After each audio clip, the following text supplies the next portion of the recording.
2월 7일 말씀 묵상을 시작하겠습니다. 오늘 말씀은 사도행전 27장 13절부터 26절까지의 말씀입니다. 바울을 호송 중이던 배는 어려운 항해 끝에 그레데의 미항에 도착하였습니다. 그런데 미항에 도착한 때는 겨울철이었죠. 그래서 바울은 자신의 항해 경험을 들어 지금 항해하는 것은 위험하므로 그냥 미항에서 겨울을 나기를 주장하였습니다. 사실 당시의 선박으로 겨울철에 지중해를 항해한다는 것은 매우 위험한 일이었습니다. 왜냐하면 겨울철의 지중해에는 강력한 북동풍이 불었기 때문이죠. 그뿐만이 아니라 태풍도 자주 발생하였습니다. 그러나 미항은 많은 사람이 겨울을 나기에 적합한 곳이 아니었습니다. 그래서 선장과 선원들은 항해를 계속하여 그레데 섬의 베닉스라는 곳에서 겨울을 나기를 원했던 것이죠. 결국 백부장은 바울의 말을 무시하고 경험이 많은 선장과 선원들의 말을 더 신뢰하여서 백부장에 의해 항해는 강행되었습니다. 결론부터 말씀드리면 바울을 호송하던 배는 바울의 충고를 무시하고 항해를 하다가 결국 유라굴로라는 광풍을 만나 위기에 처해지게 됩니다. 물론 항해는 처음에는 매우 순조로웠습니다. 13절을 보겠습니다. 남풍이 순하게 불매 그들이 뜻을 이룬 줄 알고 닻을 감아 그레데 해변을 끼고 항해하더니 남풍이 순하게 불매 때마침 남풍이 불어주었습니다. 그래서 베닉스로 옮기기로 한 결정이 현명한 것처럼 보였습니다. 그래서 그들은 안심하고 닻을 감아 올리고 그레데 해변에 바짝 붙어 서쪽으로의 항해를 계속했습니다. 14절입니다. 얼마 안 되어 섬 가운데로부터 유라굴로라는 광풍이 크게 일어나니 그러나 갑자기 순풍이 돌풍으로 변했습니다. 그리고 저들의 항해 결정이 잘못된 것임이 금방 드러나게 되었습니다. 유라굴로란 동풍을 의미하는 유로스와 그리고 북풍을 의미하는 아킬로의 합성어죠. 즉 북동풍을 의미합니다. 즉 이것은 그레데 섬의 한가운데 솟아있는 약 2100m의 이다산맥에서 형성된 두 반대 기류가 맞부딪혔을 때 일어나는 것이었습니다. 순한 남풍이 이러한 돌풍과 겹쳐 북풍으로 급격하게 변했기 때문에 유라굴로라고 불렸던 것이죠. 15절입니다. 배가 밀려 바람을 맞추어 갈 수 없어 가는 대로 두고 쫓겨가다가 배가 밀려 유라굴로에 걸려든 배는 바람이 불어가는 대로 밀려갈 수밖에 없었습니다. 물론 선장이야 선원들이 그들로서 할 수 있는 최선의 노력을 다했죠. 그러나 그들의 노력에도 불구하고 배는 속수무책으로 엉뚱한 곳으로 밀려갔던 것입니다. 16절 가우다라는 작은 섬 아래로 지나 간신히 거루를 잡아 가우다는 베닉스에서 남서쪽으로 35km나 떨어진 곳에 위치한 그런 작은 섬이었습니다. 따라서 배는 강풍에 의해 상당한 거리를 떠밀려 온 것이었죠. 그나마 이 배가 가우다 섬 아래로 밀려온 것은 다행이었습니다. 이 섬이 조금이나마 바람막이 역할을 해주었기 때문이죠. 아래로 지나라는 이 말의 뜻은 바람막이로 삼다라는 뜻이었습니다. 즉 배가 겨우 가우다 섬을 의지하여 바람을 피하고 선체를 가누게 되었음을 말하죠. 간신히 거루를 잡아 거루는 보통 배 고물에 매달아 끌고 다니는 작은 배입니다. 보통 기상 조건이 나빠지면 갑판 위로 끌어올리곤 했죠.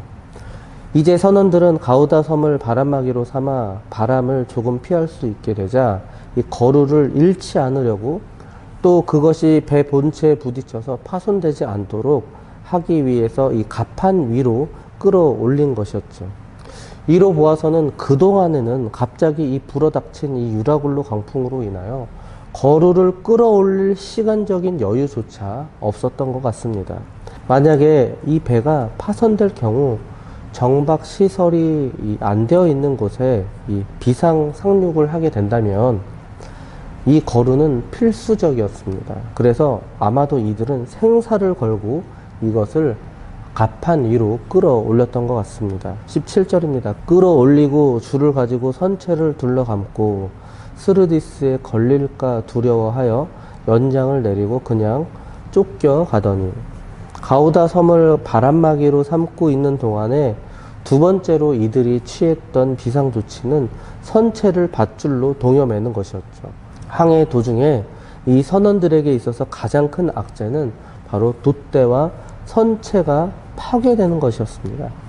그래서 선원들은 두 번째 비상조치로 밧줄로서 이 선체를 죄어매어서 파괴적인 이 강풍에도 견딜 수 있도록 그런 조치를 취했던 것이죠. 이는 당시 상황에서 선원들이 할 수 있었던 최후의 가능한 조치였습니다. 스르디스에 걸릴까 두려워하여, 스르디스는 바다에 있는 모래톱입니다. 즉 만약에 이 배가 거기에 걸리면 빠져나올 수 없었습니다.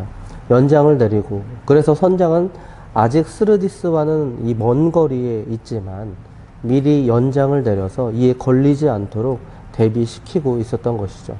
여기서 연장이란 정확히 무엇인지는 알 수가 없습니다. 어쨌든 선원들이 할 수 있는 온갖 방법을 동원해서 배가 떠내려가는 속도를 줄여야만 했던 것이죠. 그냥 쫓겨가더니, 선원들이 온갖 조치를 취했음에도 불구하고 여전히 배는 바람이 부는 대로 흘러갔습니다. 쫓겨가더니, 이것은 쉽게 말해서 포기했다라는 뜻이죠. 선원들은 배를 조종할 수 없어 그냥 바람에 내어 맡겼던 것입니다. 이처럼 배가 폭풍 우에 휩쓸려 걷잡을 수 없는 그런 상황에서 선원들이 허둥대는 모습은 출항 당시의 의기양양했던 모습과는 전혀 반대의 일이죠. 이것은 인간의 능력과 생각이 한 치 앞도 내다볼 수 없는 그런 매우 연약한 것임을 깨닫게 해줍니다. 인간은 하나님의 인도하심에 의존하지 않고서는 절대로 살 수 없는 존재임을 다시 한번 깨닫게 해줍니다. 18절입니다. 우리가 풍랑으로 힘이 애쓰다가 이튿날 사공들이 짐을 바다에 풀어버리고, 그러나 폭풍은 여전히 약화될 조짐을 보이지 않았습니다. 아니 오히려 더욱더 심해지고 있었습니다. 그래서 이들은 배를 가볍게 하기 위해서 짐을 바다에 버릴 수밖에 없었습니다. 사흘째 되는 날에 배의 기구를 그들의 손으로 내버리니라. 많은 짐을 버렸음에도 불구하고 상황은 좀처럼 나아질 기미를 보이지 않았습니다. 다음 날은 이 배의 기구를 버려야 했죠. 아마도 여기서의 기구란 배에 있어서 가장 무거운 비중을 차지했던 그런 물건들을 가리킵니다. 또는 무거운 돛대를 가리키는 것으로 추측할 수 있죠. 배의 돛과 무거운 돛대는 이 뱃사람에게 있어서 생명처럼 여겨지는 소중한 기구들이었죠. 그들의 손으로. 그런데 이러한 소중한 것들을 자신들의 손으로 버려야 하는 그런 현실에 놓이게 된 것입니다. 이처럼 이들의 상황은 매우 비참했습니다. 20절입니다. 여러 날 동안 해도 별도 보이지 아니하고 큰 풍랑이 그대로 있음에 구원의 여망마저 없어졌더라. 해도 별도 보이지 아니하고 하늘에 끼인 짙은 구름은 낮의 해와 밤의 별빛도 완전히 차단했습니다. 즉 배는 방향 감각을 상실한 채 절망적인 표류를 하고 있었던 것이죠. 구원의 여망마저 없어졌더라. 이들은 자신의 생명을 자연의 섭리 가운데 내맡길 수밖에 없었습니다. 이들은 할 수 있는 모든 방법을 다 했지만 어디서도 구원의 빛을 발견할 수가 없었습니다. 21절, 22절입니다. 여러 사람이 오래 먹지 못하였음에 바울이 가운데 서서 말하되 여러분이여 내 말을 듣고 글에 대해서 떠나지 아니하여 이 타격과 손상을 면하였더라면 좋을 뻔하였느니라. 내가 너희를 권하노니 이제는 안심하라.